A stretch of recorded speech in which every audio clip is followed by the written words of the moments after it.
Hey everybody, what's up? It's Kevin from KlotzProductions back with another Gears of War 3 commentary and gameplay. Today we're playing some team deathmatch on Thrashball. However, it's a little bit different today because this is actually the torque bow. I don't know what it was called. It was like torque bow. I don't know, all day not Tuesday, but all day torque bows, all day long, like whatever it was. Anyway, so yeah, we're playing with all torque bows in this game. I didn't actually care for it much myself, truthfully. Played a few games of it. This was the best one I ended up with. But as you can see, there's all torque bows on the map. So yeah, just getting ahead in the game here. Today I'd like to talk about some of the new games coming out. Some of the games that I'm interested in and probably going to purchase at some point. And just what my thoughts on them are. The first game I'd like to talk about would be the new Elder Scrolls V game, which is Skyrim. I actually never played a lot of the Elder Scrolls games. I didn't really play them much at all. I played the fourth one for like the first dungeon, but I never actually had it. And I never borrowed it, so I didn't really care too much for it. But I guess you could say if you got into the game, I might have actually enjoyed it some more. And then the Fallout games was kind of about the same. I tried them for maybe about an hour or so and didn't ever really get into them. But I've been watching a few of the videos for the new Skyrim game, and I think there's more potential for this one that I might actually enjoy it. A lot of my friends have been talking about it. I just got the twerk on that guy stuck me as well. But yeah, a lot of my friends have been talking about it, talking about how they're excited for it, and that's put a little bit of excitement, for me about the game. But we'll see. I don't know. I'm definitely not going to pick it up when it comes out.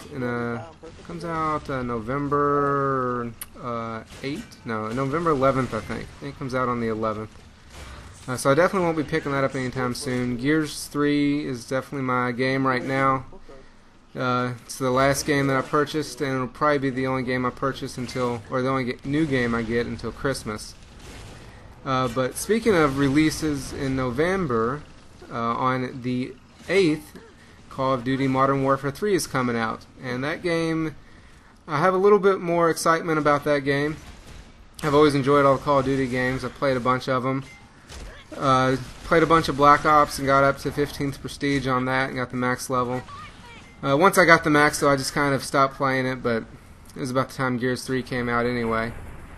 But yeah, I enjoyed Modern Warfare and Modern Warfare 2 more than I enjoyed Black Ops. So I'm looking forward to them going back to Activision as opposed to Treyarch making the game and going back to the Modern Warfare feel. Because I enjoy that more. I enjoy the modern weapons better. That guy had spawn protection there. Lucky for him. Yeah, I'm looking forward to Modern Warfare 3, but like I said, I probably am not going to pick it up until Christmas. So for Christmas, I'll probably be getting either Modern Warfare or Skyrim. More likely it's going to be Modern Warfare. But that's the game that... nice headshot there. That's a game that one of my friends is going to be playing a lot, is Modern Warfare 3. So I imagine I'll pick it up at some point and play it. One of the new modes in Modern Warfare 3 is basically the equivalent of Horde mode in Gears of War. And that's the survival mode. And some people are excited about that. I don't really care so much. I really just like the multiplayer. I enjoy the campaign a lot as well. There's a nice double kill. I enjoy the campaign a lot. I've tried to make it a point to complete all the campaigns and get all of the achievements for them in the previous games. So I beat, I think it was Modern Warfare 2, Call of Duty 2, and Call of Duty 3, I think. I played and got through all the achievements on the hardest difficulty for all those. And of all the games, all the Call of Duty games that I played, I think the hardest one that I ever played was, or as far as the campaign on the hardest difficulty goes, on veteran difficulty goes, I think the hardest one that I ever played was the first Modern Warfare. There's a lot of really ridiculous parts in that game, especially the Ferris wheel level. If any of you will have played that, you will know what I'm talking about.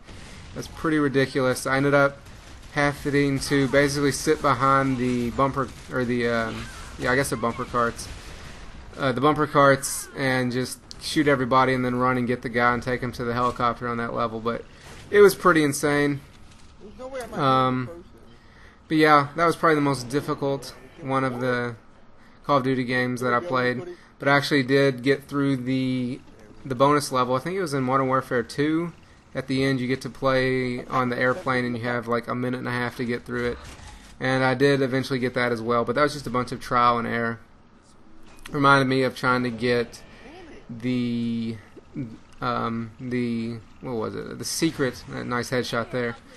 The secret on GoldenEye. If anybody, I'm sure you all have played GoldenEye back in the day. There was on the facility, there was an unlockable, a cheat that you could unlock by beating the level so fast, and you had to get all the way through it in like a minute or something like that.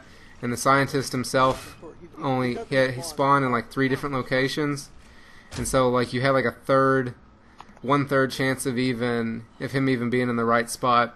And then it was just really hard to get through in itself anyway. But so yeah, it reminded me of that a lot. So yeah, Modern Warfare 3, looking forward to that to a certain degree.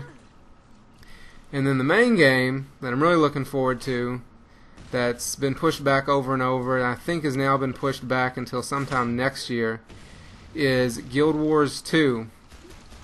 I'm definitely a RPG fan.